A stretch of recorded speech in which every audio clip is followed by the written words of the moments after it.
धरती पर one world government आएगी जिसका उद्घाटन हो गया है G20 के रूप में। एक ही शासक होगा, एक ही धर्म होगा, एक ही राजनीति होगी और हर व्यक्ति की हर एक शक्ति एक व्यक्ति के हाथ में चली जाएगी और पूरी ताकत उसके हाथ होगी, चाहे वायुसेना हो, जल सेना हो, थल सेना हो, चाहे मिसाइल का पावर हो, परमाणु बम का पावर हो, वह एक व्यक्ति के हाथ में आ जाएगा। वह संपूर्ण दुनिया की राजनीति को अपने हाथ में समेट लेगा और उसके बाद वह संपूर्ण धन, पूरा बाजार उसके हाथ में होगा, पूरी दौलत उसकी अपनी होगी और इसके बाद संपूर्ण धरती पर एक ही धर्म बनाने का वो प्रयास करेगा। और अब धीरे धीरे हर देश अपने लिए एक धर्म स्थापित करने के आंदोलन में खड़ा है। ये एक संकेत है कि अब धरती पर जरूर कहीं न कहीं प्रभु यीशु के आने के पहले विनाश के संकेत दिखाई दे रहे हैं। इसलिए सावधान हो जाना चाहिए। मोबाइल से दूरियां बनाएं, अंधकार के कामों से अपने आप को दूर रखें। जी हाँ, ऐसे समय में 7 साल पर इस धरती पर महाक्लेश काल होगा। वो शासक इंसान को कंप्यूटर के द्वारा गुलाम बना लेगा।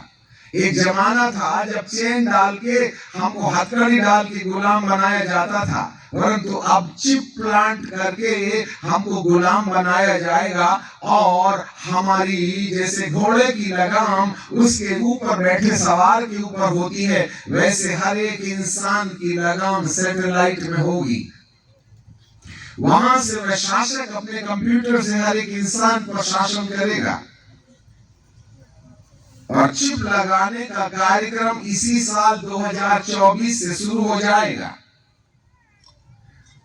हम 2023 के आखिरी में ये बात कहा करते थे कि इतनी जल्दी हो नहीं सकता है, लोगों का विचार था। पर अब आप पेपर उठा के देख लीजिएगा, बीमारी से छुटकारा पाने के बहाने चिप प्लांट की प्रैक्टिस दी जा रही है। अभी एक हीरोइन ने अपने आप को मरने का ड्रामा किया और चिप लगाने के बाद जिंदा होने का ड्रामा कर दिया, जिससे कि ऐसे विख्यात और प्रसिद्ध परिचित व्यक्तित्व के द्वारा जिनको रीढ़ की हड्डी में कैंसर होता है, उससे बचने के उपाय में लोग चिप लगाने का प्रयास करें। आखिरकार उसने ये तो कह दिया कि मुझे तो बहुत पहले से बहाना दिया गया था कि मैं इस प्रकार का एक्टिंग करूं कि मर गई और जिंदा हो गई। चिप ने मुझे जिंदा कर दिया है, जिससे कि हम भोले भाले लोगों के दिमाग में अगले पड़ाव में ये जो RFID चिप है उसकी तैयारी की जा सके। कान धर के सुन लीजिएगा, यदि मेरे यीशु के आने के समय आप उठाए नहीं गए तो जो बात आज हम बोल रहे हैं वह सब हमारी आंखों में देखने को मिलेगा और इस समय हमारे लिए छुटकारे का समय जाता रहेगा। इसलिए मेरे प्रियो, इससे पहले कि आप इस धरती पर छोड़ दिए जाएं, प्रभु यीशु के दोबारा आने के पहले हमें अपने जीवन की तैयारी कर लेनी चाहिए, जिससे कि हमारे प्रभु हमारे माथे पर परमेश्वर की मोहर देखने के बाद वे हमें मध्य आकाश में उठाकर ले जाएं और नए यरूशलेम के उस नगर में जाकर स्थापित कर दें। तब इस धरती के विनाश के लिए 7 साल लगेगा। प्रथम 3.5 साल एक शासक इस धरती के हर मानव पर अपना निशान लगाने का प्रयास करेगा और उसको झूठी शांति का संदेश देकर, क्योंकि प्रकाशित वाक्य के 6वें अध्याय में और उसके 1 पद में जो किताब परमेश्वर पिता ने अपने हाथ में रखी थी उसमें 7 मोहरें थी और 7 मोहरों में से 1 मोहर खोली गई और जब पहली मोहर खोली गई तो 4 स्वर्गदूतों में से एक स्वर्गदूत ने आवाज लगाकर कहा, तब एक श्वेत घोड़ा आया और उस श्वेत घोड़े के ऊपर एक सवार था जिस सवार के सिर में मुकुट था। यदि मैं आपके लिए पढ़ लूं प्रकाशित वाक्य की किताब उसका 6वां अध्याय, फिर मैंने देखा, मेमने ने उन 7 मोहरों में से एक को खोला और चारों प्राणियों में से एक के गर्जन का शब्द सुना कि आ। मैंने दृष्टि की और देखो, एक श्वेत घोड़ा है और उसका सवार धनुष लिए हुए है। उसे एक मुकुट दिया गया और वह जय करता हुआ निकला कि और भी जय प्राप्त करे। ये 3.5 साल की कहानी पहली मोहर में संपन्न हो जाएगी, पूरी हो जाएगी। एक झूठा शासक खड़ा होगा जिसके बारे में हमने कहा था वह स्त्री से तो जन्मेगा, परंतु उसके बाप का नाम धरती पर नहीं होगा। वरन मध्य आकाश की शैतान की शक्तियां किसी कन्या को गर्भवती करके उससे एक बालक को जन्म देंगी और वह आधा मानव और आधा दानव होगा। जी हाँ, जब कभी भी एक आधा मानव आधा दानव जीवन गवर्नमेंट का प्रेसिडेंट बन जाए तो मान के रख लेना, तृतीय विश्व युद्ध तय है। वह हिटलर के समान एक तानाशाह शासक होगा। यही है 7 साल के अंदर 3.5 साल के काल में एक श्वेत घोड़े पर बैठा हुआ सवार जिसके हाथ में धनुष। आगे नहीं बोलना चाहिए। जिसके हाथ में धनुष और उसे एक मुकुट दिया गया और वह जय प्राप्त करने के लिए निकला था। और पहली बार वो जय प्राप्त कर भी लेगा, परंतु और भी जय प्राप्त करना उसकी मनसा होगी। परंतु ये थोड़ा कठिन सा लगेगा, परंतु करेगा जरूर वो। जिसके कान हो वह सुन ले आत्मा कलीसिया से क्या कहता है। और इसके बाद जब 3.5 साल का काल पूरा हो जाएगा तब दूसरा महाक्लेश काल आएगा। और इस भयानक महाक्लेश काल में भयावह परिस्थितियां होंगी। इसी बीच में एलिया बाबा और मूसा बाबा को इस 7 साल के महाक्लेश काल के बीच में भेजा जाएगा, जो बचे हुए लोगों को वापस लौटने के लिए प्रेरणा देंगे। हम उसमें आज नहीं जाएंगे, बट एट लास्ट परमेश्वर इस धरती को आग में झुलसा करके नाश कर देगा।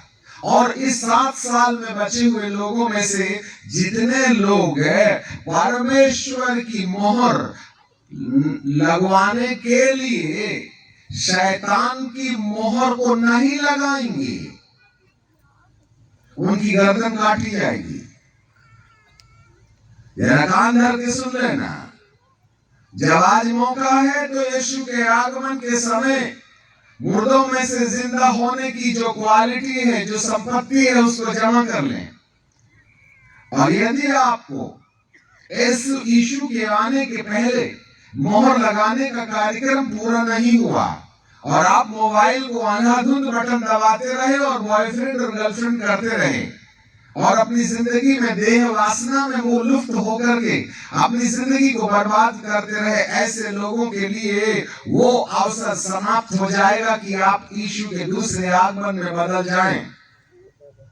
इसके लिए हमें परमेश्वर की मोहर लगानी होगी। और यदि हमने अपने मन में परमेश्वर की मोहर लगा ली है तो हम यीशु के दोबारा आने के समय जिंदे होने के हकदार हैं, और नहीं है तो हम इसी धरती में रह जाएंगे। और उन समयों में भी एक मौका और होगा। 7 साल के महाक्लेश काल में 90, 99, 80% धरती के अंदर विश्वास करने वाले रह जाएंगे। केवल 20% लोग, जिनको ये बात जो आज सुनाई जा रही है गंभीरता से लेकर आपने उसको समझ लिया है, केवल वे ही लोग उठाए जाएंगे। 20-80 का रेशियो याद रखिएगा। केवल 20% 2024 के आखिरी दिसंबर तक चर्च के 2 टुकड़े हो जाएंगे। याजक लोग कान करके सुने। इस धरती पर 2 प्रकार के लोग होंगे। एक संस्कारी मसीही होंगे जो चर्च जाकर के केवल विश्वास करके मस्ती करने का पूरा आनंद उठाएंगे, परंतु इसमें से एक ग्रुप के वो लोग होंगे जो परमेश्वर के वचन की सच्चाई को समझने का प्रयास करेंगे और वे मोहर की वास्तविकता अपनी जिंदगी पर लगाने के लिए दिन और रात अपने परमेश्वर को क्षमा और पवित्रता के साथ जीवन गुजार कर उसके आगमन की वाट जोहते रहेंगे, ऐसे दूसरे ग्रुप के लोग होंगे। चर्च स्प्लिट होगा, चर्च के दो टुकड़े होंगे। आत्मिक लोग अलग हो जाएंगे, संस्कारी लोग अलग हो जाएंगे। संस्कारी लोगों का झुंड अलग हो जाएगा और जो परमेश्वर के दोबारा आगमन के लिए अपने जीवन की तैयारी कर रहे हैं, ऐसे ग्रुप के लोग इसी साल दिसंबर 2024 के अंदर चर्च में दो भाग हो जाएंगे। जरा कान धर के सुन लेना। बहुत से लोग इसी कलीसिया से, हर कलीसिया में से ऐसे होंगे जो केवल प्रभु और प्रभु और प्रभु के अलावा और कुछ न कहेंगे, परंतु दूसरे लोग वो लोग होंगे जो प्रभु प्रभु भी करेंगे और मस्ती भी करेंगे और पड़ोसन को भी आंख मार के झड़िया के पीछे ले जाएंगे और शादी के पहले पति पत्नी जैसे लड़के लड़कियां व्यभिचार में लुप्त हो जाएंगे। उसके बाद भी चर्च आएंगे, क्रूस भी लटकाएंगे, बपतिस्मा भी लेंगे, प्रभु भोज भी लेंगे और पत्नी को भी पीटेंगे, दारू भी पिएंगे। ऐसे लोगों का ग्रुप रह जाएगा अलग। ऐसे समय में वो लोग हैं जो, अब यदि आपको ये बातें समझ में आना है तो हम इसको ला ही लेते हैं। जरा देखिएगा, प्रकाशित वाक्य की किताब है और उसका 12वां अध्याय निकालें जरा। प्रकाशित वाक्य की किताब उसका 12वां अध्याय, ठीक है, 12वां अध्याय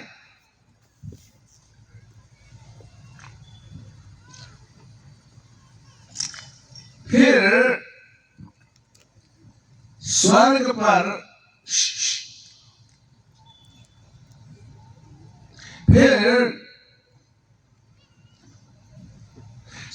पर एक बड़ा चिन्ह दिखाई दिया।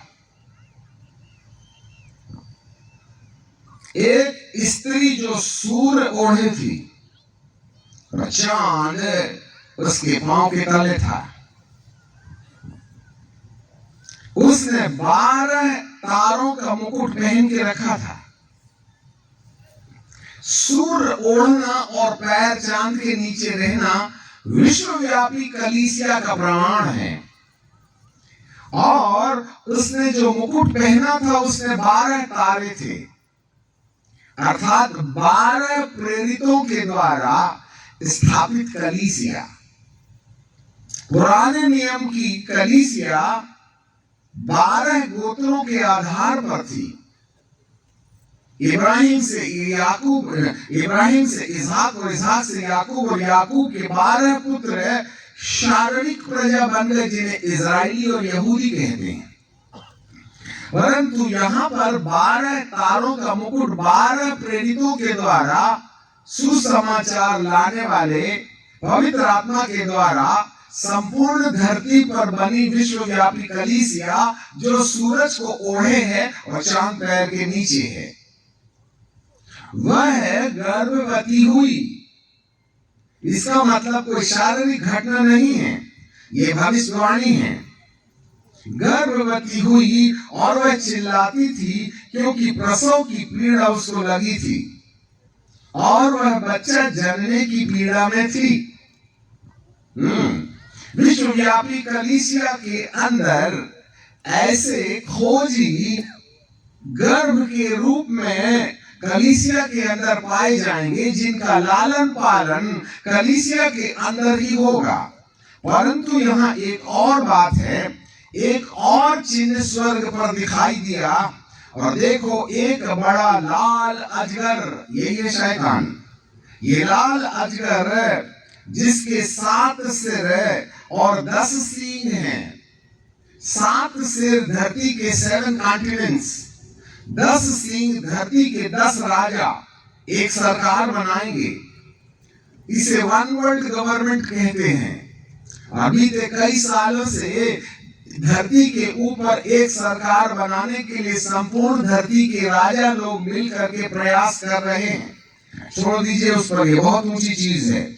सो यही अजगर है जिसके 10 सींग हैं और 7 सिर हैं, उसके सिर में 7 राजमुकुट हैं, उसकी पूंछ ने आकाश के तारों की 1/3 खींच करके पृथ्वी पर डाल दिया। और वह अजगर स्त्री के सामने जो जच्चा थी खड़ा था कि वह बच्चा जने तो उसके बच्चे को निकल जाए। वो स्त्री के सामने खड़ा है और जच्चा को बच्चा होने का इंतजार कर रहा है। याद रखिएगा, स्त्री का वजन 30 किलो और बेटा जो कोख में है, पल रहा है, पैदा होने के समय 2 किलो। जरा देखो, 30 किलो और 2 किलो का रेशियो याद रखना। बाइबल कहती है कि और उसकी और जैसे जने, और वह खड़ा था कि वो बच्चे को जने तो वह बच्चे को निकल जाए। 5वां पद हमारे पीछे, सब लोग जोर से बोलिएगा। और वह बेटा जनी जो लोहे का दंड लिए हुए सब जातियों पर राज्य करने पर था। और वह बच्चा एकाएक परमेश्वर के पास, उसके सिंहासन के पास उठाकर पहुंचा दिया गया। कहां पहुंचा दिया गया? पिता परमेश्वर के सिंहासन के पास पहुंचा दिया गया। और वह स्त्री जंगल में भाग गई। बच्चा ऊपर, स्त्री जंगल में। बोलो तुमको कहां जाना है? बच्चा परमेश्वर के पास, स्त्री जंगल में। बच्चे का वजन 2 किलो, स्त्री का वजन 30 किलो। 30 और 2 किलो के रेशियो में ही धरती पर रहने वाले और ऊपर जाने वालों की संख्या होगी। आज ऐलान को सुन लीजिए विश्व के लोगों, समस्त यीशु मसीह को मानने वाले और चर्च जाने वाले यीशु के आगमन के समय मुर्दों में से जिंदा नहीं होने वाले हैं, और ना ही जिंदे लोग उठाए जाने के लिए बदलने वाले हैं। बदलने वाले केवल वो होंगे जो इस स्त्री के कोख में बच्चे की तरह होंगे। देखो, परमेश्वर का राज्य बालकों के समान है। बालकों का जीवन, इन बालकों को देखो, हम जमीन से देख रहे हैं, एक दूसरे को लात मार रहे हैं, कुश्ती खेल रहे हैं। इनके माँ बाप ने सिखाया नहीं क्या कि सभा में कैसे बैठना चाहिए? ये मुक्केबाजी कर रहे हैं, एक दूसरे का बाल पकड़ के खींच रहे हैं। इन्हें बालकों की उपाधि नहीं दी जा सकती, ये प्रौढ़ हो गए हैं। इन्हें तमीज नहीं है कि भवन में और सभा में कैसे बैठना चाहिए। इनके पिता और माता और इनके याजकों ने सभ्यता नहीं सिखाई। ऐसे लोगों का स्वर्ग के राज्य में कोई काम नहीं है। ये वो बालक नहीं है जो, अभी एक माँ है, 2 माँ लोग हैं, इधर बैठ करके दोनों की दोनों है ना, चावल चुन रही है और एक जो है सब्जी काट रही है। दोनों माओं ने बच्चों को सामने ला के रख दिया और दोनों खेल रहे हैं, हा ही हू, हा ही हू। अभी 1 नंबर वाली माँ और 2 नंबर वाली माँ, 1 नंबर वाली माँ का बच्चा 2 नंबर वाली माँ की गोद में बैठ गया। तो 2 नंबर वाली माँ का बच्चा क्या बोलेगा, जरा बताइए तो सही? बैठ ले, कैसा मजा आता उतरने के बाद बताना। ऐसे बोलेगा? नहीं, रिजर्वेशन सीट में तू कहां बैठ गया? आएगा, नाचेगा, चिल्लाएगा, हो हा ही करेगा और उसको अपनी माँ की गोद से उतार देगा और खुद बैठ जाएगा और बोलेगा खाली करवा लिया, आइंदा दूसरी बार नहीं बैठेगा, अपनी माँ की गोद में बैठने का, रिजर्वेशन सीट में नहीं बैठने का। मालूम क्या? ये है धरती का डीएनए जो आदम और हव्वा ने बाहर हमको पैदा करके ना हमारे खून में डाल दिया है। परंतु उसी बालक का एक दूसरा रूप देखिएगा, जब वो अपनी माँ की गोद में बैठ जाता है तो आधा मिनट भी नहीं बैठता, फिर उतर करके हे आओ हम खेलेंगे, बोलता तो नहीं क्योंकि बोलते नहीं आता ना दोनों को, और दोनों की दोनों फिर आपस में खेलने लगते हैं, आई लव यू करते हैं, दोनों एक दूसरे के साथ खेलते हैं। थोड़े ही मिनट में बाजू वाले की माँ के बच्चे ने इस बच्चे के इस अपने वाली माँ की गोद में बैठ लिया था ना, ये कहानी उसके दिमाग से गायब हो जाती है। उनको भूलने की आदत है, वे दोनों फिर खेलने लगते हैं। थोड़े समय पहले उसने नोचा था, अभी उसी को चुम्मी दे रहा है। बोलो, जिसको भूलने की आदत है और किसको याद रखने की आदत है। हम कहते हैं ठीक है, एक दिन मेरा समय आएगा, मैं तेरे को बताऊंगा। हमें पुरानी बातें आज भी याद है।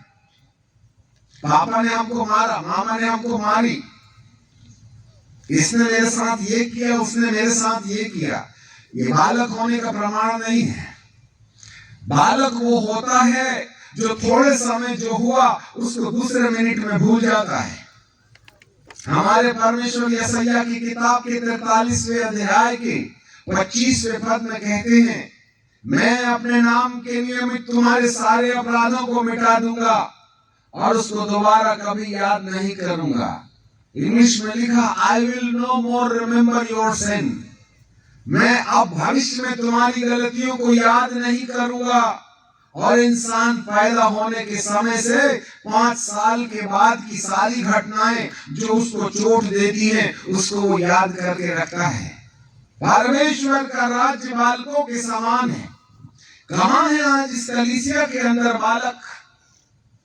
जब तक कोई बालकों के समान न बने, परमेश्वर का राज्य नहीं देख सकता। और स्वर्ग का राज्य बालकों का ही है। यहाँ स्त्री की जरूरत नहीं है, वहां इस बच्चे की जरूरत है, जिसको परमेश्वर स्वर्ग में स्थापित परमेश्वर के बाजू में जाके पहुंचा दिया जाएगा। और ये जो अजगर है ना, वह उस बच्चे का इंतजार कर रहा है कि जब ये पैदा हो जावे तो इसको मैं निकल जाऊंगा।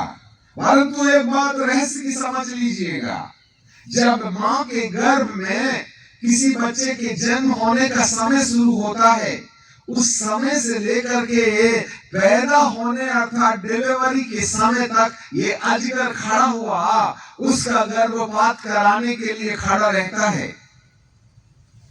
यदि बालक का पूर्ण निर्माण कलीसिया के अंदर हो गया तो उसकी डिलीवरी के बाद बच्चे को परमेश्वर के पास पहुंचाया जाना तय है।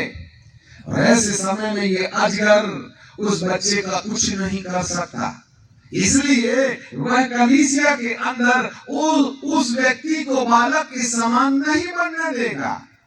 चाहे वह 1 महीने में गर्भपातित हो जाए, या 2 महीने में, या 4 महीने में, या 6 महीने में, या 7.5वें महीने में, या 8वें महीने में।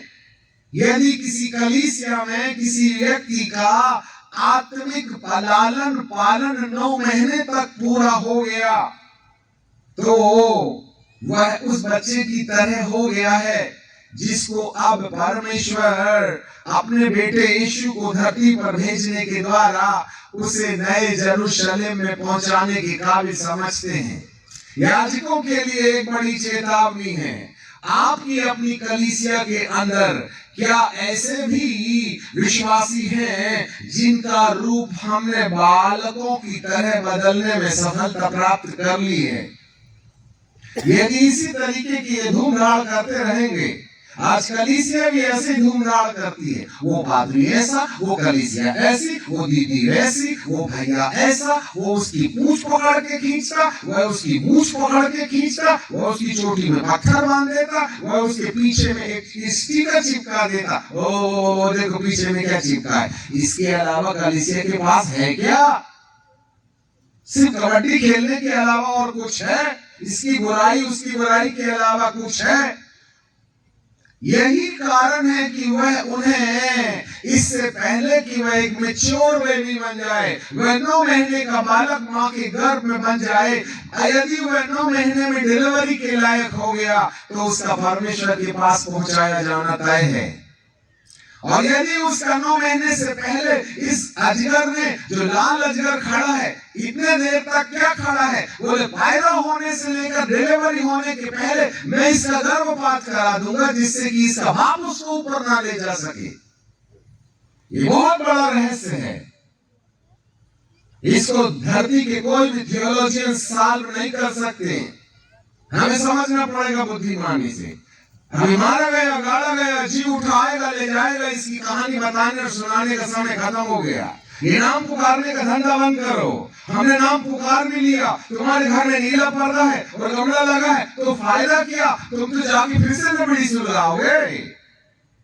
हमने बहुत लोगों का नाम पुकारा, बहुत लोग नाम पुकार रहे हैं, और बहुत से लोगों को नाम पुकारवाने का बड़ा शौक है। अरे नाम पुकारवा लिए तो भी क्या हो गया? बीवी को पीटना तो बंद नहीं ना किए हो तुमने। जमाना गया हमारे लिए, भविष्यवाणी कर दो इसका। जमाना आ गया है, क्या तुम उस बालक के समान हो जिसको प्रभु पिता के पास पहुंचा देगा? और स्त्री जंगल में भाग जाएगी। 7 साल के महाक्लेश काल के अंदर में बहुत से लोग जंगल में भागने वालों की दशा में होंगे, और बहुत से लोग ऊपर उठाए जाने वाले की दशा में होंगे। परंतु आपको मालूम है उठाए जाने वाले कौन लोग होंगे? जरा ध्यान से सुनना। आज आपके पैर के नीचे जमीन नहीं रहेगी, इसलिए ध्यान से आप परमेश्वर के वचन को सुन लीजिएगा। प्रकाशित वाक्य की किताब है और उसका 20वां अध्याय और उसका 4था पद से मैं आपके लिए पढ़ना चाहूंगा। Book of Revelation chapter 20 and verse 4। At least आप कागज में लिख लीजिएगा, घर में जाके पढ़ना। यहां फिर मैंने सिंहासन देखी और उस पर लोग बैठ गए और उनको न्याय करने का अधिकार दिया गया, और उन आत्माओं को भी देखा, उन आत्माओं को भी देखा जिनके सिर यीशु की गवाही देने और परमेश्वर के वचन के कारण काटे गए थे। बताइए आप, यीशु की गवाही देने और वचन के अनुसार चलने के कारण उनके सिर काटे गए थे। क्या कोई है यहां शेरनी? और कोई शेर यहां है जो वचन के अनुसार चलने के लिए गर्दन कटवाने तैयार है? कोई शेरनी है यहां जो अपनी गवाही देने के लिए सिर कटवाने तैयार है? जमाना आ रहा है, इसी से परीक्षा होने वाली है कि संसार में जीने की तमन्ना रखने वाला कौन है और परमेश्वर के साथ उठाए जाने वाला कौन है। आगे जरा देखिएगा। मैंने उन आत्माओं को देखा जो शहीद हो गए शरीर में, उनकी गर्दन काट डाली गई, धरती ने उनका खून पी लिया, मट्टी के कीड़ों ने उनके शरीर को खा गए। ऐसे लोगों की कहानी यहाँ पर है।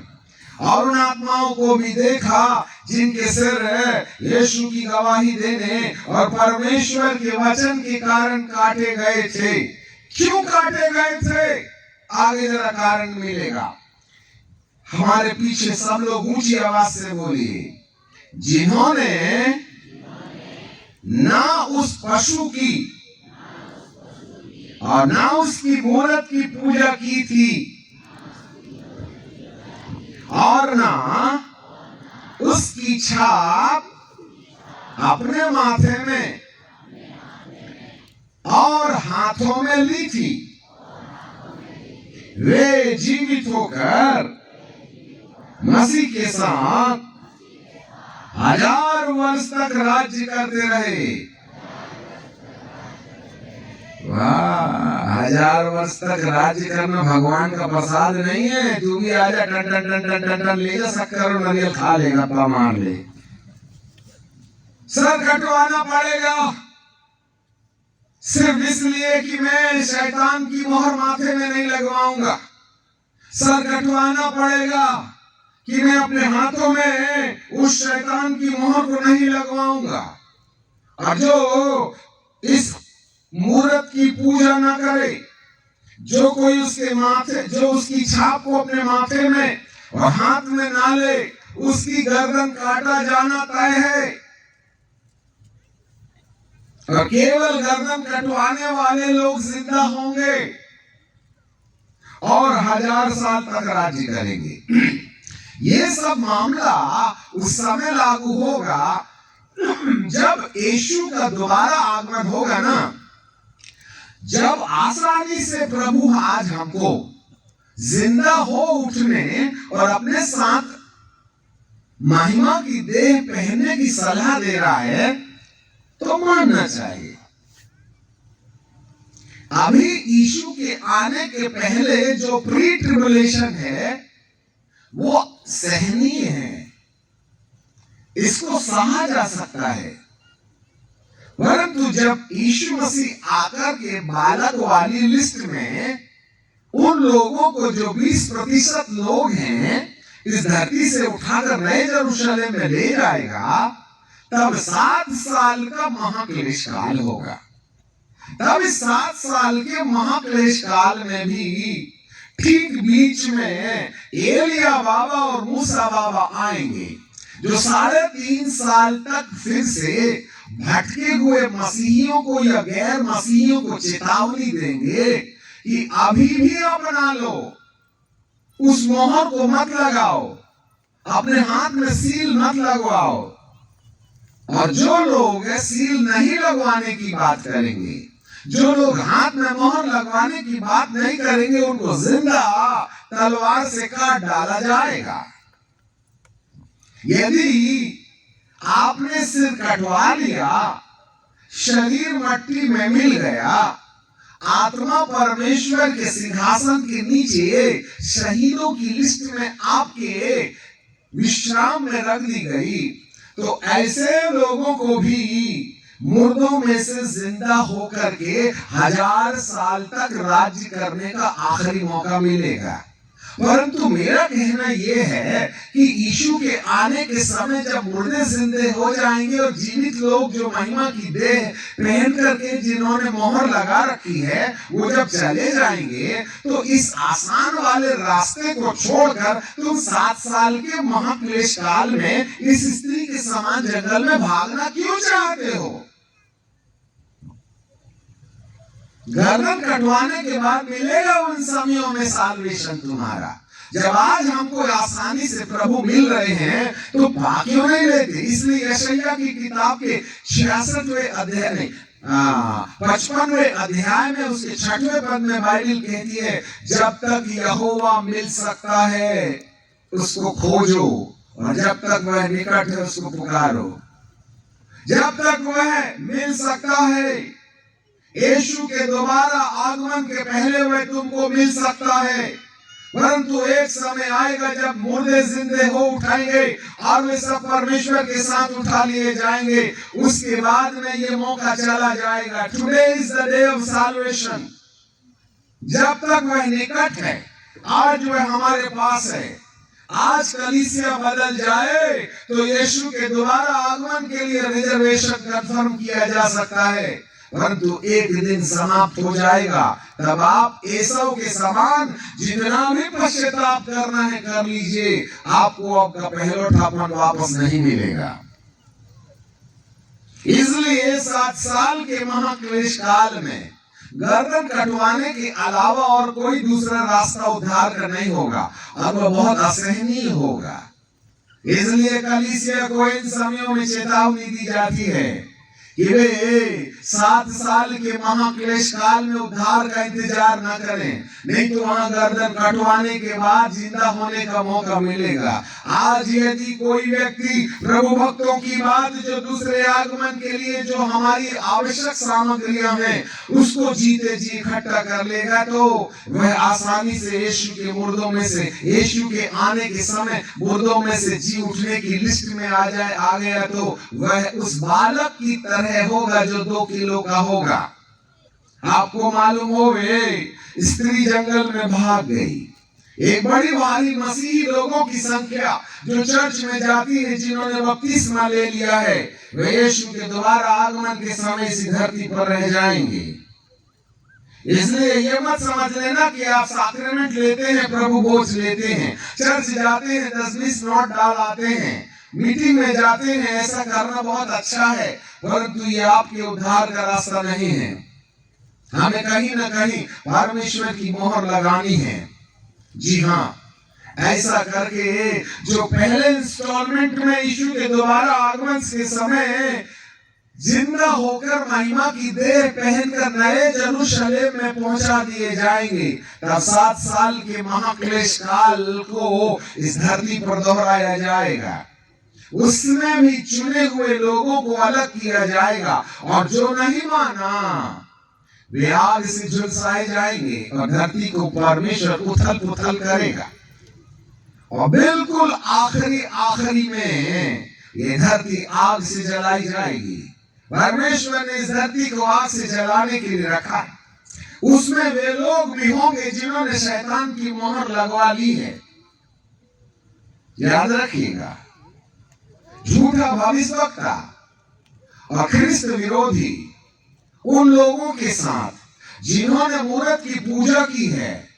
मूर्त कोई मूर्त नहीं है, ये वन वर्ल्ड गवर्नमेंट है। उसके कानून के आधार पर अपने माथे पर मोहर लगाना, और वैक्सीन माथे पर मोहर लगाने का पहला शिलान्यास है।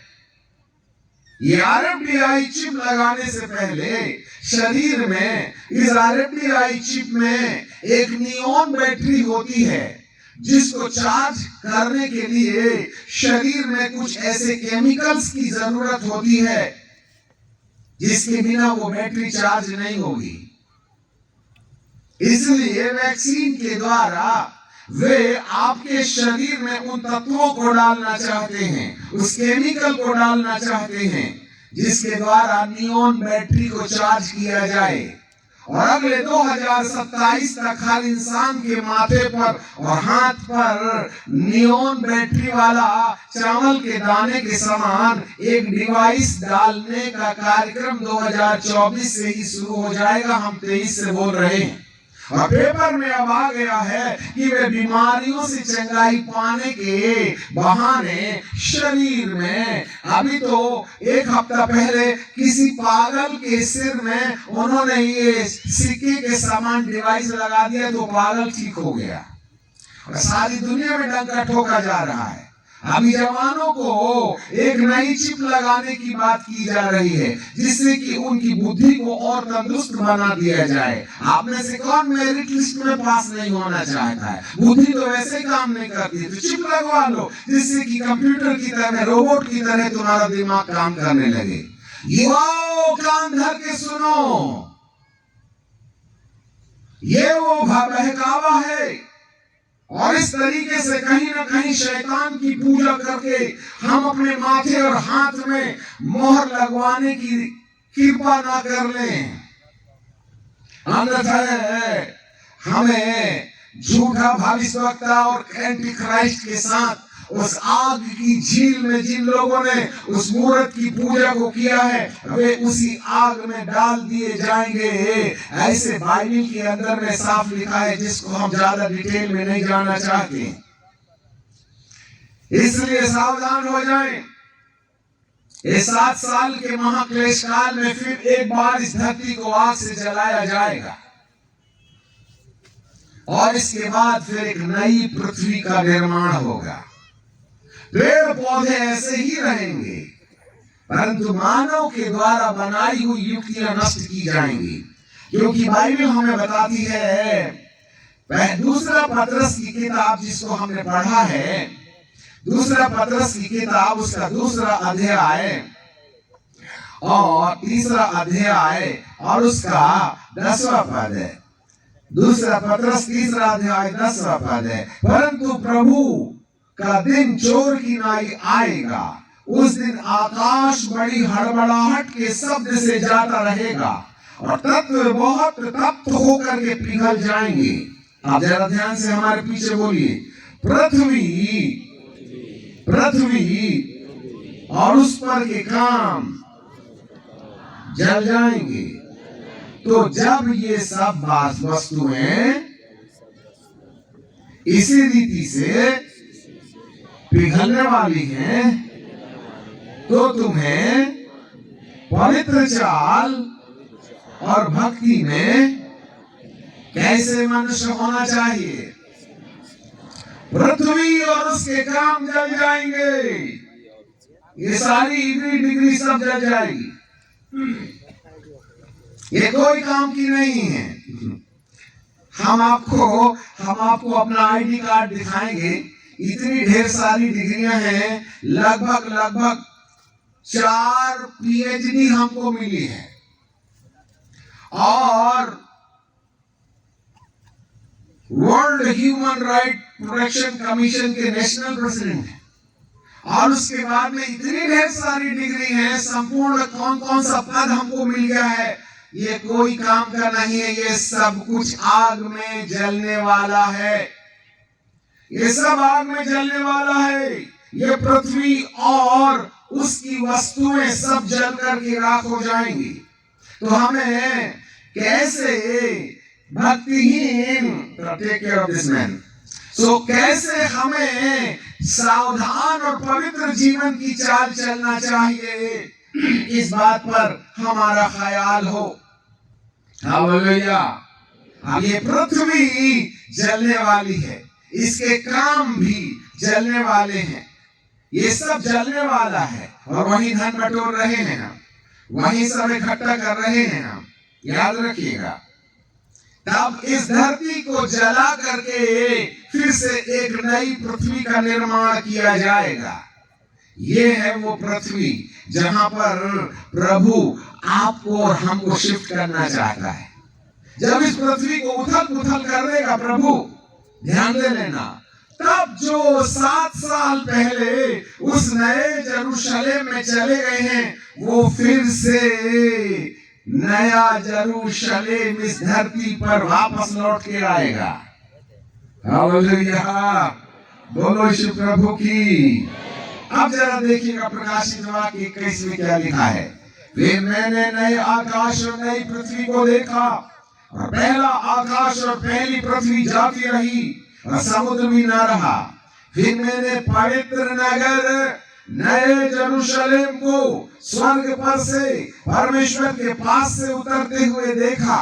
वह उस दुल्हन के समान थी जिसने अपने पति के लिए श्रृंगार किया हो। मैंने सिंहासन में से किसी को ऊंचे शब्द से यह कहते हुए सुना, देखो परमेश्वर का डेरा मनुष्य के बीच में है, वह उनके साथ डेरा करेगा, वे उसके लोग होंगे, परमेश्वर आप उनके साथ रहेगा, और वह उनका परमेश्वर होगा, और वह उनके सब आंखों के आंसुओं को पोंछ डालेगा। इसके बाद मृत्यु न होगी, न शोक होगा, न विलाप होगा, न पीड़ा रहेगी, पहली बातें बीत गई। और जो कुछ है, और जो सिंहासन पर बैठा था, उसने कहा, देख मैं सब कुछ नया कर देता हूँ। और उसने कहा, लिख ले, क्योंकि ये वचन विश्वास योग्य और सत्य है। नया यरूशलेम में जितने लोग यीशु के द्वारा आगमन के समय ऊपर उठा करके पहुंचा दिए गए हैं, वो नया वाला यरूशलेम फिर से धरती पर उतर के आएगा। वाह, वो नया वाला यरूशलेम फिर धरती में उतर के आएगा। हम वाया स्वर्ग जाके फिर धरती पर लौटेंगे। वाह रे वाह प्रभु, हम पहले महिमा की देह पहन के सीधे ऊपर जाएंगे और 7 साल वहां रहेंगे नए नए यरूशलेम में, और वो नए यरूशलेम के साथ फिर धरती पर आएंगे, और इसी धरती पर परमेश्वर 1000 साल तक राज्य करेगा। इतना बड़ा धन देने प्रभु आया, तुम चंगाई के ढोलक बजा रहे हो, मारा गया, गाड़ा गया, जी उठा। अरे सोचो, इतना बड़ा वरदान देने के लिए प्रभु यीशु का जन्म हुआ है। स्वर्गदूत ने मां मरियम के गर्भ में बालक के आने से पहले भविष्यवाणी किया था कि वह परम प्रधान परमेश्वर का पुत्र होगा, और वह याकूब के घराने में सदा राज्य करेगा। और उसके राज्य का अंत नहीं होगा। जिसके राज्य का अंत नहीं होने वाला है उसको कहीं ना कहीं ऐसे वाले शरीर की जरूरत है जो कभी नहीं मरेगा और ना बूढ़ा होने वाला है, और ना कभी बूढ़ा होने वाला और कभी ना मरने वाला शरीर तो उसी को मिलेगा जो मुर्दों में से जी उठेगा, जैसे यीशु को मिला था। तब हम उस नए यरूशलेम में होंगे। अब जरा देखिएगा उस नए यरूशलेम में क्या क्या होगा ना, उसको हम देख लेते हैं। ओके, प्रकाशित वाक्य की किताब और उसका 21वां अध्याय और उसके 22वें पद से पढ़ते हैं। ठीक है, 21-22। और मैंने उसमें कोई मंदिर ना देखा। वाह मैंने उस नगर में कोई मंदिर ना देखा, क्योंकि सर्वशक्तिमान प्रभु परमेश्वर मेमना उसका मंदिर है, और उस नगर में सूर्य और चांद के उजियाले का प्रयोजन नहीं। वाह, उस नगर में सूर्य और चांद के उजियाले का प्रयोजन नहीं, क्योंकि परमेश्वर के तेज से उस नगर में उजियाला हो रहा है, और मेमना उसका दीपक है, और जाति जाति के लोग उसकी ज्योति में चलेंगे। आप जरा देखना, इसका मतलब जातियां भी होंगे। हमने कल आपको बताया था स्वर्ग में कोई जाति नहीं होगी, केवल परमेश्वर उसके पुत्र लोग होंगे। इसका मतलब जाति धरती पर है, हमको यही इस धरती पर राज्य करना है 1000 साल तक। वहां भी जातियां होंगी। अब ये जातियां कहां होंगी? ये जातियां यरूशलेम के बाहर चारों तरफ पृथ्वी में होंगी।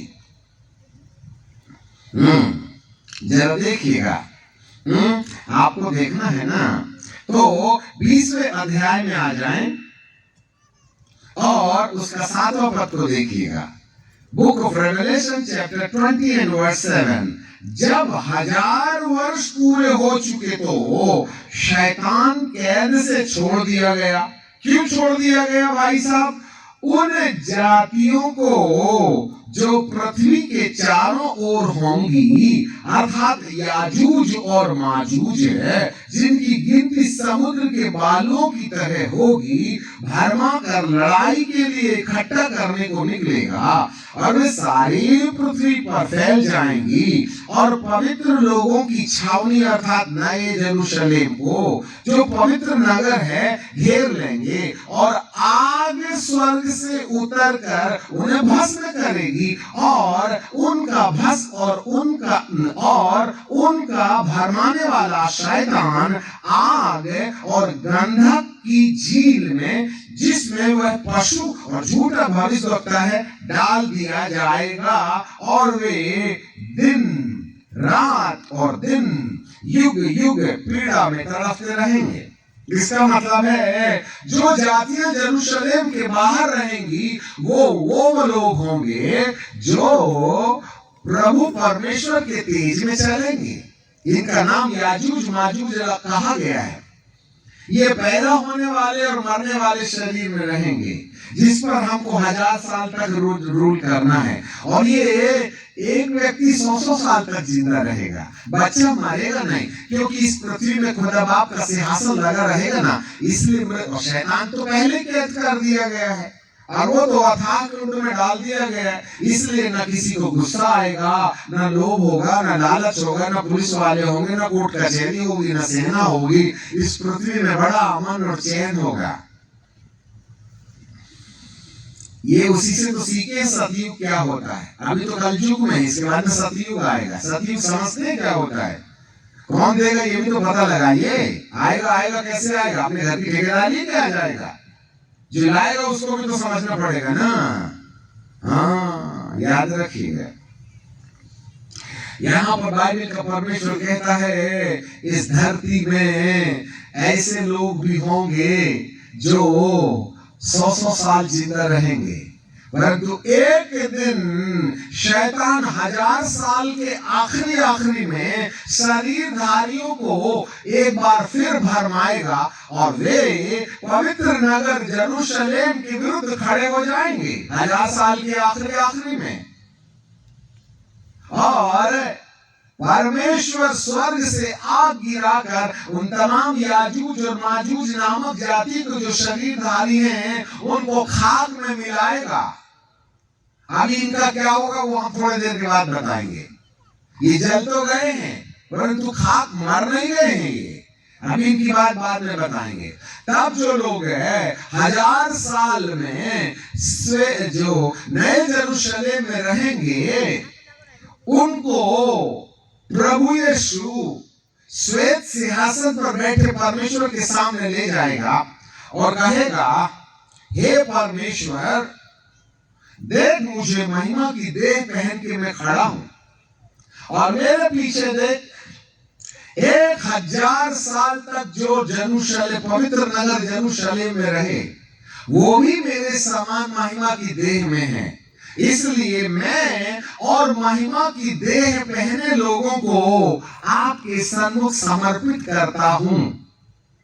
तब यीशु जो महिमा की देहधारी है और उसके साथ है जिन लोगों ने महिमा की देह पहन करके 1000 साल राज्य कर लिया है और वह नया यरूशलेम पिता परमेश्वर 7वें जजमेंट के बाद प्रभु यीशु और महिमा की देह पहने लोगों को उसी यरूशलेम में बिठाल करके फिर से तीसरे स्वर्ग में ले जाएगा।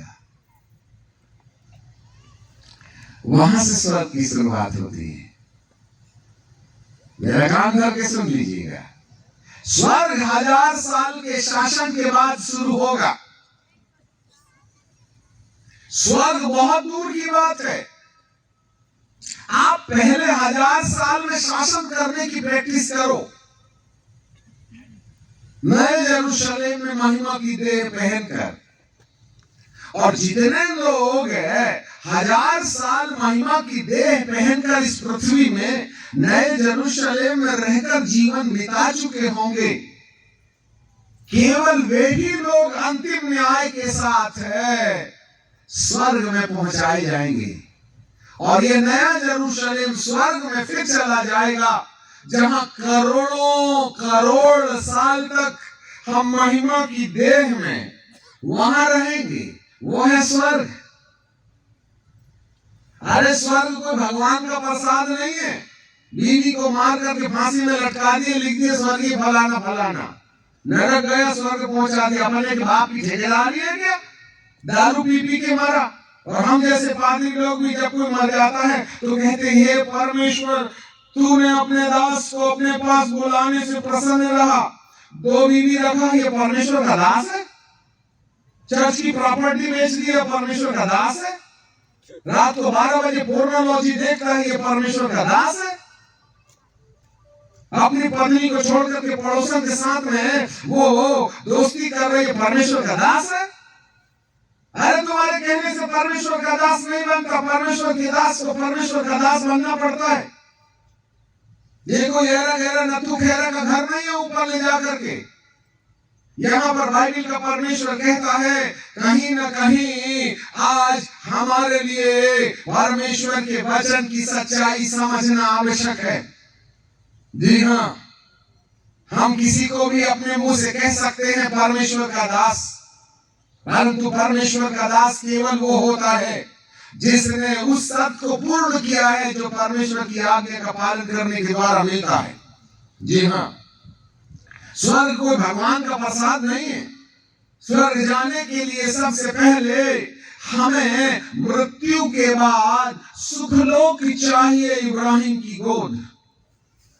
और इब्राहिम की गोद में जो जाएगा वहां से ही यीशु मसीह आएंगे। और जो इब्राहिम की गोद में मृत्यु के बाद पहुंच गया जहां लाजर चला गया था, वे ही लोगों को मुर्दों में से जिंदा होने का सौभाग्य मिलेगा। वे ही लोग नए यरूशलेम में जाएंगे। फिर वही लोग नए यरूशलेम में बैठ करके इस धरती पर 1000 साल के लिए राज्य करने आएंगे।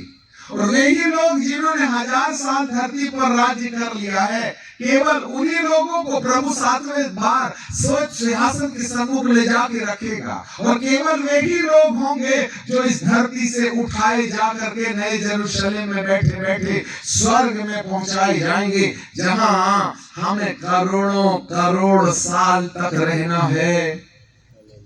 वो है स्वर्ग। आज हमको स्वर्ग की परिभाषा ही नहीं मालूम, कितना डिफिकल्ट है वहां जाना। गहरा गहरा नथु खैरा सब देखने लगे सपना ऊपर जाने के लिए। कॉलेज में पढ़ते थे, कॉलेज की लड़की से हमारा प्यार हो गया, गर्लफ्रेंड बना के 5 साल उसको भोग लगाए, फिर सब जब समाज ने देखा तो शादी करके बहू बना के ले आए।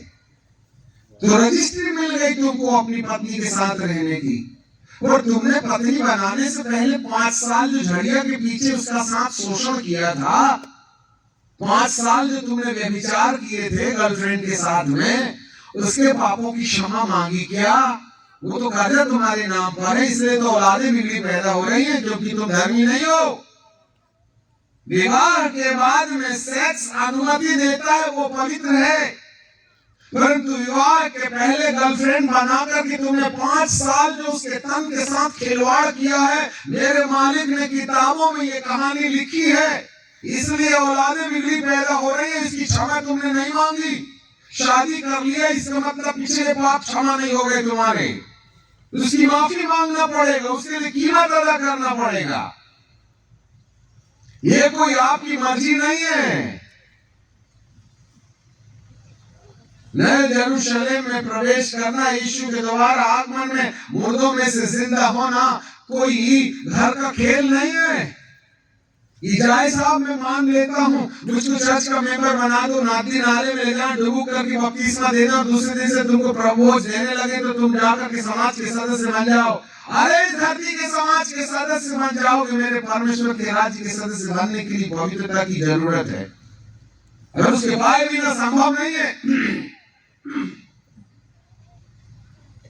ये नगर पवित्र है, इस नगर में हर कोई नहीं जा सकता है।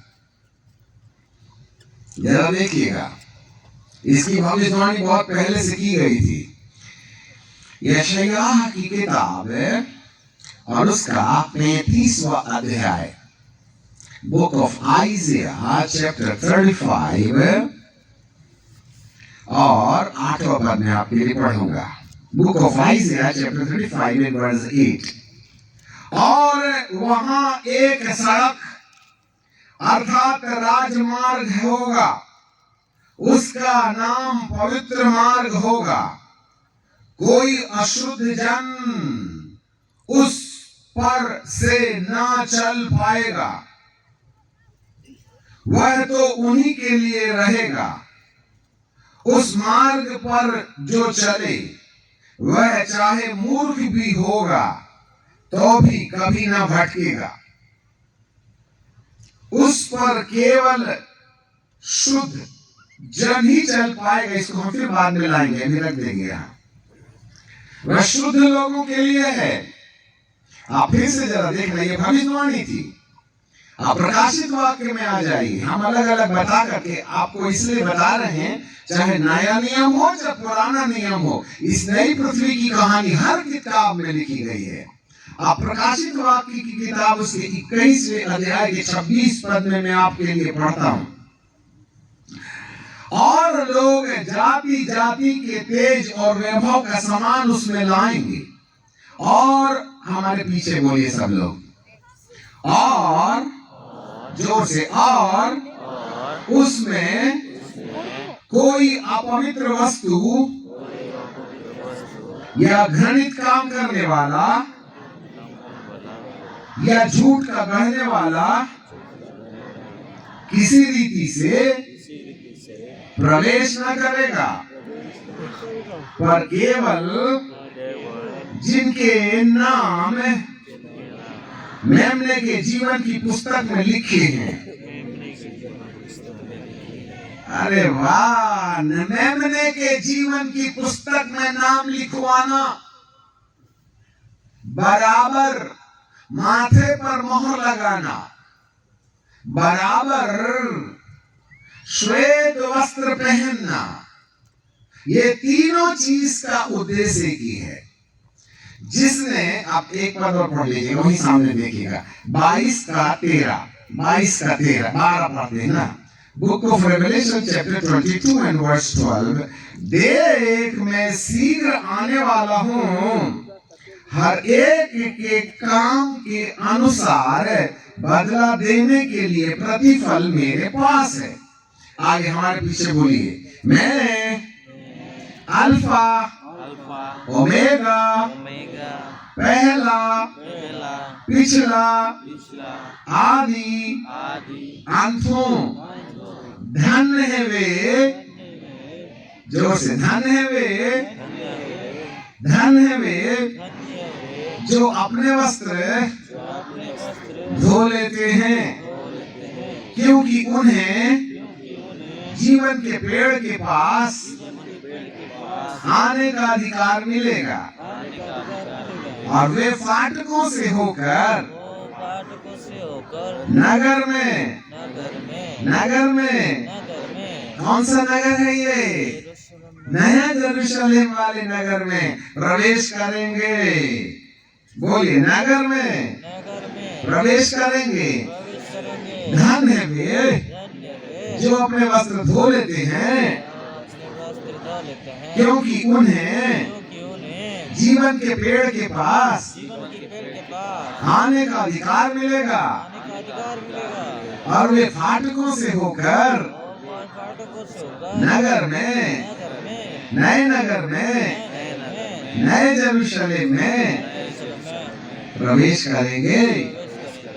वाह वाह वाह। और हमने यशायाह में पढ़ लिया, उसमें कोई भी घृणित काम करने वाला चढ़ नहीं सकता। और यहाँ लिखा है, जब तक तुम्हारे वस्त्र धुल नहीं जाएंगे। और फिर यहाँ लिखा है, जिनका नाम जीवन की किताब में लिखा हुआ है। अब तीन चीजें हैं, उसका अर्थ एक ही है। धन्य है वे जिनका नाम जीवन की किताब में लिखा है। इसका ही अर्थ है, जिन्होंने अपने वस्त्र धो लिए हैं, उन्हीं का नाम जीवन की किताब में लिखा जाएगा। दारू पीने वालों का लिखा नहीं जाएगा। ये वाला चर्च का रजिस्टर में लिख लेगा कब्रस्तान पर बिटिया की शादी का बंदोबस्त करने के लिए, साक्रेमेंट लेने के लिए, प्रभु भोज लेने के लिए। ये वाले रजिस्टर में डुबुक मारो और प्रभु भोज खाओ और पत्नी को भी दनादन पीटो, चलेगा। चर्च के रजिस्टर में नाम होगा तुम्हारा। खैनी खाओ, तंबाकू खाओ, पोर्नोलॉजी देखो, जो देखना है तुमको अगले हफ्ते प्रभु भोज पादरी साहब देगा ही देगा, नहीं तो कालर पकड़ के खींच लोगे, हमको ये भी मालूम है। परंतु जिस किताब में तुम्हारा नाम होना चाहिए, उस किताब में नाम लिखवाने के लिए धन्य है वे जो अपने वस्त्र धो चुके हैं। ये वस्त्र कोई हमारे रेमेट और दिग्जाम के नहीं है जो सोडा और सर्फ से धोते हैं।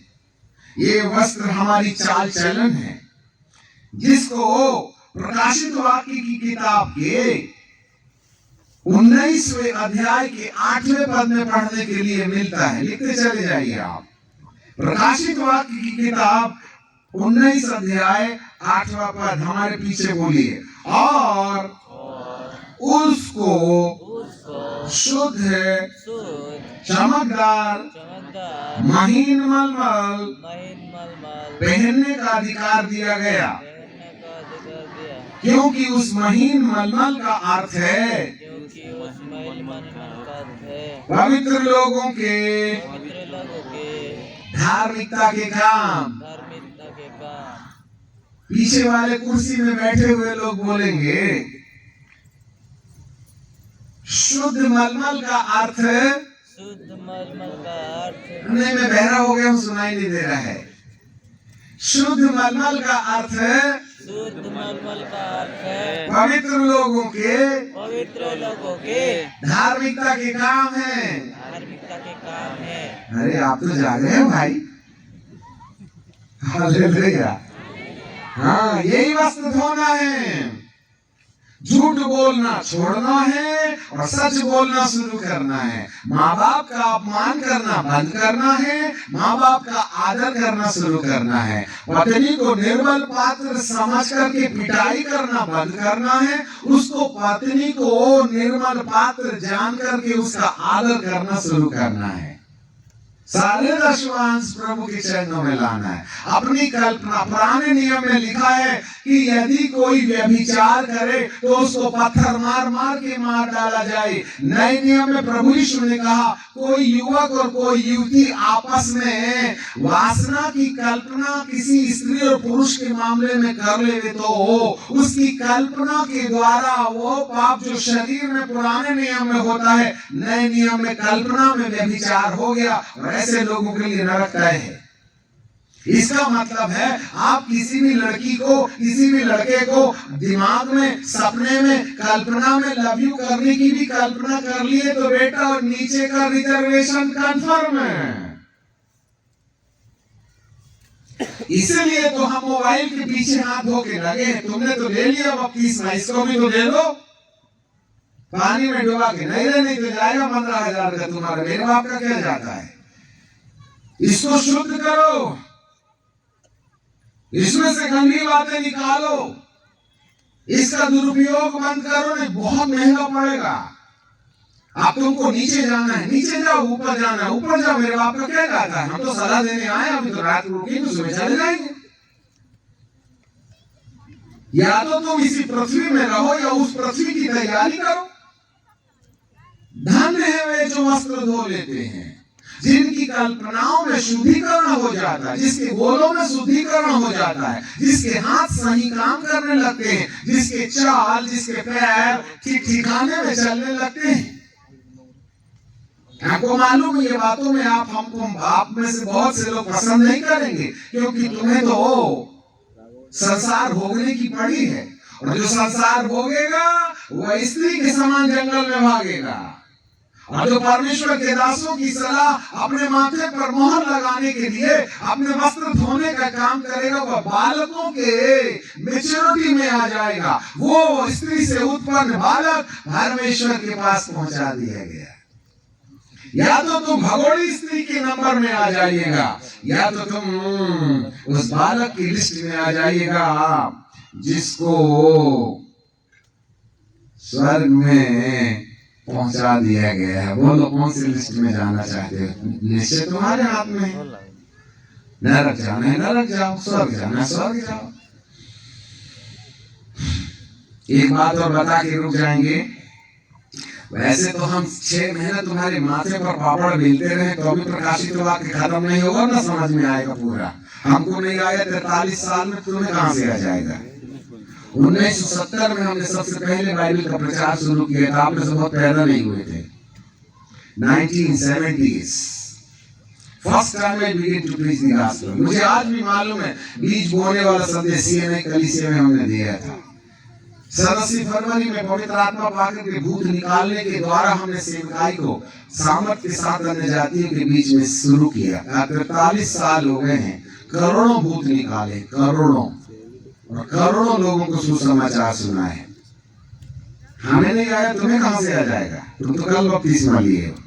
इस किताब को पढ़ते जाओ, रहस्यों का बवंडर निकलता चला जाएगा, बवंडर निकलता चला जाएगा। इस बाइबल के अंदर आमीन कहीं नहीं मिलेगा, इतना बड़ा है मेरा परमेश्वर।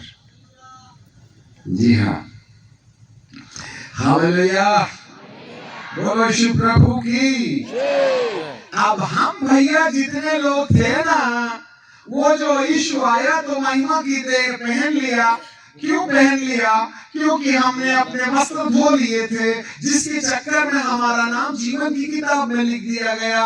और वस्त्रों के शुद्धिकरण अर्थात जीवन के चाल का बदलाव ही हमारे माथे पर परमेश्वर की मोहर है। 2 मिनट के लिए याजकों को कुछ बता दें, आप चिंतन करते रहना। पुराने नियम में याजक के लिए एक वस्त्र बनाने के लिए परमेश्वर ने बोला था केवल वही याजक लोग जो थे वो पवित्र स्थान और महापवित्र स्थान की सेवा कर सकते थे। सबसे पहले उनको सूक्ष्म सन की चड्डी पहनाई जाती थी, अंडरवियर।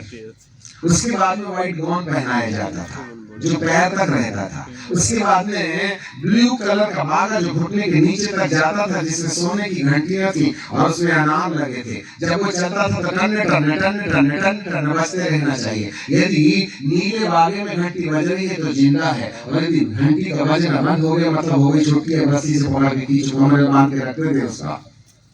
उसके ऊपर में एक जान से ऊपर एक बागा पहनाते थे, और उस बागे में 4 रंग थे, लाल, नीला और बैंगनी रंग और सूक्ष्म सनी के कपड़े का। उसमें सोने की जंजीरें जड़ी रहती थी। फिर उसके सीने में एक बिल्लस का चपरस था, जिसमें 12 गोत्र के 12 मोती लगे रहते थे, जो 12 गोत्रों के प्रतिनिधित्व करते थे। फिर 2 सोने मणि कांधे में रहते थे, जिसमें 6 गोत्रों के नाम लिखे रहते थे। फिर उसके सिर के ऊपर में चौमुखी सूक्ष्म सनी की पगड़ी हुआ करती थी, और सूक्ष्म सनी की पगड़ी के बीच से पीछे से एक नीला रिबन ऐसे करके टैग लगा हुआ रहता था, और वो सीधे पगड़ी से आता था और ये माथे तक लाता था, और माथे में एक सोने का सिक्का लगा रहता था, और उस सोने के सिक्के में लिखा रहता था यहोवा के लिए पवित्र है, होली फॉर गॉड। यहाँ ये है मोहर। तब तक वो याजक के तब तक वो परमेश्वर के पास नहीं जा सकता था। आज कितनों के माथे में सोने का सिक्का नीले रिबन में टपक लटक रहा है, जो सूक्ष्म सनी की कपड़े में जड़ा हुआ है। हमारा दिमाग ठीक है? याजकीय समाज के माथे में सोने का सिक्का लटकता दिखाई देता है कि बिजनेस चल रहा है, कमीशन कितना बचेगा, मेरा फायदा कितना है, प्रोजेक्ट मिनिस्ट्री, इसलिए तो खुदा सारे हथियारे बंद किए दे रहा है। प्रोजेक्ट बंद करो, अपने माथे के अंदर में हिसाब किताब ठीक करो, हाँ की हाँ और ना की ना रहे। हाँ, कई बार हम गाते हैं और भीड़ में देखते हैं कौन सुंदरी बैठी है, इसलिए जब एक सुंदरी हमको पसंद आ जाती है तो बार बार आके वही नजर टिकती, बार बार आके। हमको मालूम है तुम क्या गाना गा रहे हो, किसको लाइन मार रहे हो। ऊपर वाले की आंख को क्या मोतियाबिंद हो गया है, सेल्फी ले रहे, सेल्फी ले रहे। स्टेज को परफॉर्मेंस की जगह मत बनाना, ये कोई परफॉर्मेंस की जगह नहीं है। यहाँ लियाकत और योग्यता दिखाने वालों का काम नहीं है। अब तक हो गया, आगे वाले दिनों में इसको पवित्र करो। Hallelujah, praise the Lord. हाँ, माथे पर रिबन, माथे के ऊपर जो टोपी है ना, जो सूक्ष्म सनी का कपड़ा है ना, उस सूक्ष्म सनी के की टोपी के ऊपर एक नीला रिबन आता है, और उस नीले रिबन में एक कुंडा लगा रहता है, और उस कुंडे में एक सिक्का लटकते रहता है। जैसे बच्चे लोगों को वो मिलता है ना, लैकेट वगैरह, लैकेट नहीं, क्या बोलते हैं, वो इनाम मिलता है ना बच्चे लोगों को, सीधा क्या मिलता है, मैं देख दिमाग से बोल, हाँ मेडल मिलता है, सिल्वर मेडल। अरे माथे में सिल्वर मेडल लगा, तुम तो गले में लटकाए थे। खिलाड़ी लोग गले में लटकाते हैं और पवित्र लोग माथे में लटकाते हैं। तब ऊपर का रिजर्वेशन कंफर्म होता है भाईजान। आप बेचारे गए ऊपर और फिर आएंगे और फिर चले जाएंगे, और बाकियों का क्या होगा? आने वाला आया, ले जाने वाले को ले गया और वहां बिठा लिया। 7 साल के बाद में फिर धरती को साफ सूफ किया और ऊपर बैठे थे, फिर आ गए। 1000 साल अपन ने सान मारे और 1000 साल के बाद में प्रभु ने फिर से तीसरे स्वर्ग में ले गया। अब बाकी का जो नहीं गए ना, बच्चे के 100 साथ छोड़ के, ये स्त्री का क्या होगा? उसको भी सुन लो, आज आखिरी रात है। अब उनके साथ ये होगा। ओह माय गॉड, आपने साथ ना, अब मजाक मत करो। जब से कहानी मिली हमको तो डर लगता है भैया, हम तो आंखें बंद कर लेते हैं एक दूसरे को देखने के लिए, कौन पाप में गिरेगा। हालांकि आंख बड़ी बदतमीज है, कहाँ टिक जाए मैं क्या बताऊं, और क्या झांकने लगो। एक दीदी है, बार बार कपड़ा उतर रहा है, बार बार उसका पल्लू उतर रहा है, देख तो कहाँ झांकते हो तुम? है तो आप ही कहीं के, तुमको और कुछ नहीं दिखा? पल्लू के नीचे क्या झांक रहे तुम? और यहां से कुर्ती उड़ी तो तुम्हारी नजर गई कहां थी? ऊपर से अच्छा नहीं दिखता क्या? अंदर झांकते हो? तुमको डर नहीं लगता? परमेश्वर तुम्हारी आंखों पर वीडियो लगा के बैठा है। धो लो अपने माथे के विचारों को। उल्टा सीधा देखते हो, नहीं मिलेगी ऊपर जगह, याद रख लेना। वो पवित्र है, वहां कोई भी अशुद्ध व्यक्ति नहीं चल पाएगा। अब जो लोग रह गए उनके साथ, जरा देखिएगा प्रकाशित वाक्य की किताब उसका 20वां अध्याय और उसके 5 पद को हम पढ़ेंगे और उसके बाद में समाप्त करेंगे और फिर प्रभु के लिए भेंट अर्पित करेंगे और फिर आखिरी बार आज छुटकारे की प्रार्थना करेंगे। ओके, जरा देखिएगा 5वें पद में लिखा है, और जब तक ये 1000 वर्ष पूरे ना हो गए, तब तक, मतलब 1000 वर्ष के पूरे होने के बाद है, तब तक शेष मरे हुए जी न उठे। अरे ये कौन से लोग हैं रे बाबा जो मरे हुए जिंदा हो रहे हैं? ये वो लोग हैं जो यीशु के दूसरे आगमन में महिमा की देह पहनकर नए यरूशलेम में नहीं गए हैं और जिनकी डेड बॉडी अभी भी कब्रिस्तान में है और उनकी आत्माएं धनवान के साथ अधलोक में बिना ड्रम बीट के आग में था थैया कर रहे हैं, क्योंकि उन्होंने बहुत बीड़ी पिया था, बहुत पोर्नोलॉजी देखी थी, शादी के पहले लव यू किया था। वे सब धनवान के साथ में जाके कबड्डी खेलेंगे। अभी तो देख लो बेटा तुमको मोबाइल। आपको मालूम है ऐसे लोगों की आत्माओं के लिए जगह कहां है? धनवान के साथ में। यीशु आए, ले गए 7 साल ऊपर, 7 साल महाक्लेश काल की यहाँ, और 1000 साल प्लस, और 1000 साल के बाद में जितने लोग कब्रिस्तान में पड़े हैं जो दूसरे आगमन में यीशु के साथ उठाए नहीं गए, जिनकी आत्मा अधोलोक में है। जब यीशु दोबारा आए थे तो सुरलोक को खाली करके धरती पर लाकर उनके शरीरों को पहना के नए यरूशलेम में ले गए, परंतु अधलोक में आत्माएं भरी पड़ी थी। बीड़ी मसी, दारू मसी, लंग मसी, मोबाइल मसी, फंद मसी, उन सारे लोगों की आत्माएं वो अधलोक में थी, 1000 साल में भी रहेगी। तब जब यहां से धरती से नया यरूशलेम और महिमा की देह प्राप्त किए लोग जब उठा लिए जाएंगे, तब धरती के नीचे अधलोक बचा रहेगा और पृथ्वी लोक में उनकी डेड बॉडी बची रहेगी। तब बाइबल कहती है जब 1000 वर्ष पूरे हो गए तब परमेश्वर उस अधलोक से हर एक आत्मा को निकालेगा जो धनवान के साथ में जल रही थी। जरा सुनना, अधलोक से वो सारी आत्माओं को निकालेगा जो आग में जल रही थी और उनको तन पहनाएगा। वे सारे कब्रिस्तान फिर खुल जाएंगे, आधे तो खुल गए, 20% गए, बच्चे की संख्या वाले गए, स्त्री की संख्या वाले रह गए, क्योंकि वो अधलोक में थे। अधलोक से आत्माएं और प्राण निकलेंगे, मृत्युलोक से शरीर निकलेगा और दोनों फिर से एक बार वैसा ही होगा जैसे यीशु के दूसरे आगमन में ऊपर जाने के लिए मुर्दे जिंदे हुए थे, वैसे ही नरक की आग में जाने के लिए मुर्दों को जिंदा होना होगा। अधलोक से आत्मा, कब्रिस्तान से शरीर फिर एक बार अमरता को प्राप्त करेंगे। यही आत्मा, यही प्राण और यही शरीर जिसको तुमने खूब धोंक धोंक करके सिगरेट मिलाई थी, इसी शरीर को जिंदा करेगा और वो कभी नहीं मरेगा।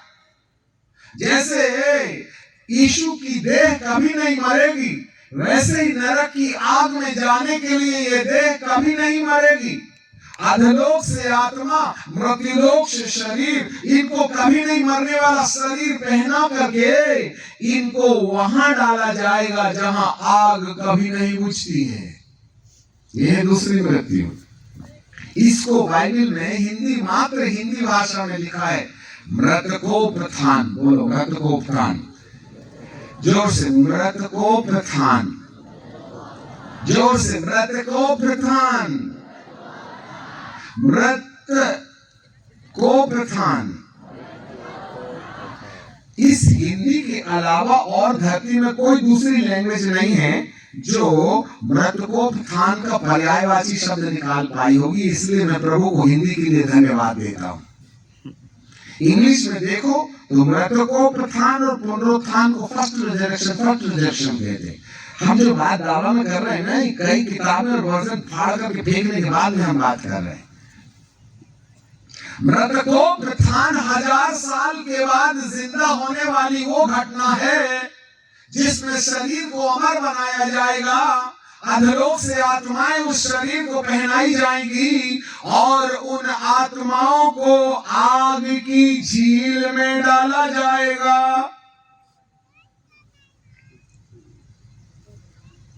जहां झूठा भविष्यवक्ता 10वां पद और उनका भरमाने वाला शैतान आग की झील में, जिसमें पशु झूठा भविष्यवक्ता भी होगा, और जिन लोगों ने परमेश्वर की मोहर नहीं लगाई, शैतान की मोहर लगा ली और शैतान के हिसाब से चलते रहे, 1000 साल के बाद वो जिंदा हो जाएंगे और इसी अजगर के साथ उस आग में डाले जाएंगे जिसमें रात दिन युगान युग पीड़ा होती रहेगी। इसे मृतकोपथान कहते हैं। No choice at all.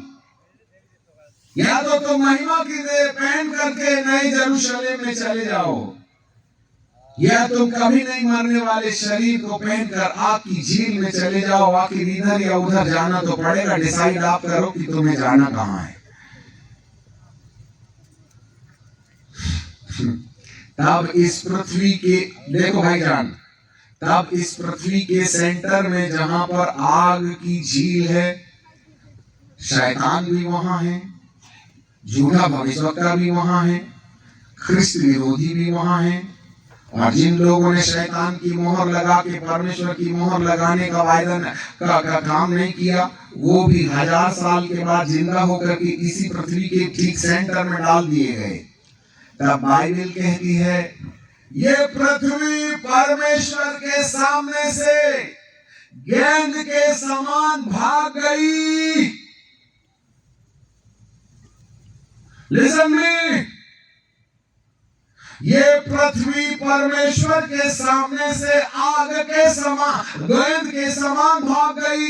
उस गेंद के अंदर में शैतान है, झूठा भविष्यवक्ता है, ख्रिस्त विरोधी है, और वो सारे मिडी मास्टर, दारू मास्टर, झगड़ा मास्टर, गंद मास्टर, फंद मास्टर, जिन लोगों ने खुदा बाप की मोहर को लगाने का काम नहीं किया, शैतान की पूजा की और उसकी मोहर हाथ में ले लिया, वो सब इसी गेंद के अंदर हैं। और परमेश्वर इस गेंद को उठा करके इस आकाश गंगा के यूं ना जाने कौन सी जगह में फेंक देगा, जहां करोड़ों साल तक ये पृथ्वी घूमते ही रहेगी, जिसमें शैतान आग में जलते रहेगा, झूठा भविष्यवक्ता आग में जलते रहेगा। उसी पृथ्वी के अंदर उसके साथ भी जितने लोग यीशु के दोबारा आगमन में जिंदे नहीं हुए, 1000 साल के बाद जिंदे होकर मृतकोपथान प्राप्त करके इसी पृथ्वी के भीतर डाल दिए जाएंगे। और इस पृथ्वी को परमेश्वर ऐसे करके ना जाने आकाश गंगा के कौन से कांटे में फेंक देगा।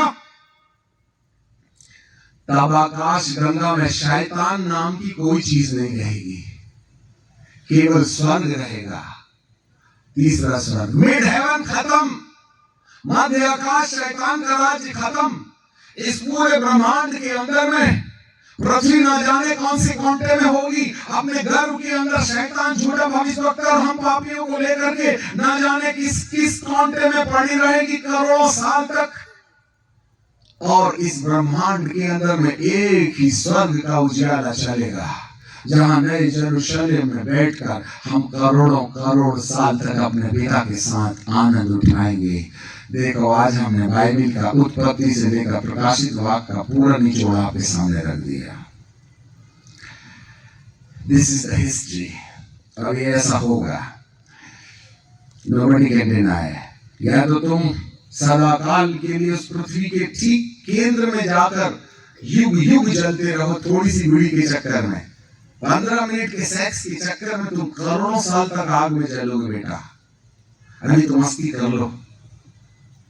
ये चंद्र मोबाइल के चक्कर में चंद्र 70 वर्ष की जिंदगी में करोड़ों साल में आग में जलने वालों को मूर्ख न कहा जाए तो क्या कहा जाए। ऐसे भी मरेगा वैसे भी मरेगा। जो कुछ भी धरती है उसमें सब जलना जलना है ही है। पृथ्वी भी जलेगी, पृथ्वी के काम भी जलेंगे।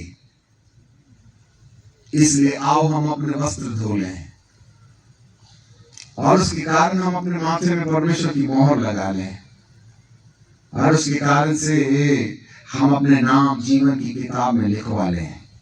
और जितनों के नाम प्रकाशित वाक्य 20:15 और जिस किसी का नाम जीवन की पुस्तक में लिखा हुआ ना मिले वह आग की झील में डाला गया।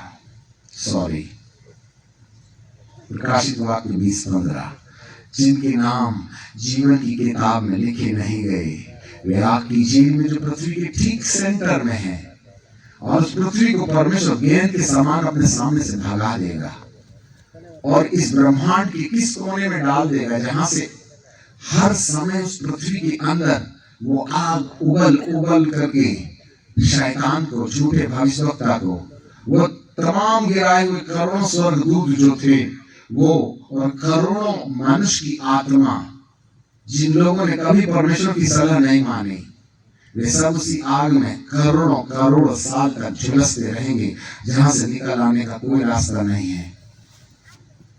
या तो तुम करोड़ों करोड़ साल अपने पिता के साथ रहो या तो करोड़ों करोड़ साल उस पृथ्वी के अंदर आग में जलते रहो जिसे ब्रह्मांड की किस कोने में फेंक दिया जाएगा वो तो परमेश्वर ही जाने।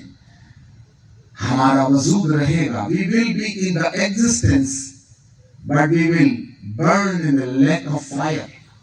हमारा वजूद रहेगा, हम कभी नहीं मरने वाले शरीर में रहेंगे, अनुभव होने वाला दिमाग होगा, कभी नहीं मरने वाली आत्मा होगी। ये नहीं कि जैसा आपने नींद का इंजेक्शन लगा दिए तो सो गए तो पता ना चले तुम्हारा पैर काटे कि क्या काटे, परंतु वहां जागते रहना पड़ेगा। इसलिए नाक से आग के कीड़े जाएंगे, दिमाग खा के कान से निकलेंगे। वे खाएंगे जरूर, खाने का एहसास होगा, परंतु दिमाग जैसा कि तैसा बना रहेगा। कोई काट के हाथ ले जाएगा, वो हाथ फिर आके चिपक जाएगा। कोई टांग काट के ले जाएगा, वो टांग फिर से चिपक जाएगी, क्योंकि नहीं मरने वाला शरीर है। बड़ा अत्याचार होगा उस आग में। थोड़ा सोच करके देखोगे तो रात भर नींद नहीं आएगी, तुम उठ करके रात और दिन प्रार्थना करोगे। हम तो कहते हैं हे प्रभु जो कभी नहीं सुधरना चाहते ना, इनको 15 मिनट के लिए नरक का विजिट करा ले तो हमारी सारी झंझट खत्म हो जाएगी। और प्रभु ने सुना ही नहीं।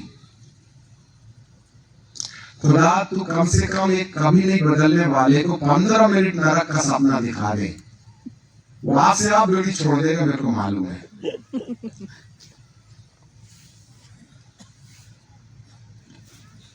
अब हम ज्यादा आपका दिमाग नहीं खाएंगे क्योंकि बहुत खा लिए। अब जिसको बदलना है बदले, नहीं तो जहां जाना वहां जाए, अपना क्या है। हमें नहीं मालूम अगले साल हम आएंगे कि नहीं, हमें ये भी नहीं मालूम कि अगले साल ऐसी सभाएं हो पाएंगी कि नहीं। इसलिए आखिरी रात है, it's the last crusade. 2025 not possible. इस इलेक्शन के बाद में ऐसी सभाएं होंगी कि नहीं होंगी वो तो तुम्हें पता। इसलिए खुदा बाप ने हमको और तुमको अनुग्रह दिया है कि सच्चाई को एक बार आखिरी बार जान लो। जानने की हिम्मत मत करना, आज आखिरी रात है, खुदा तुम्हारे साथ व्यवहार करे।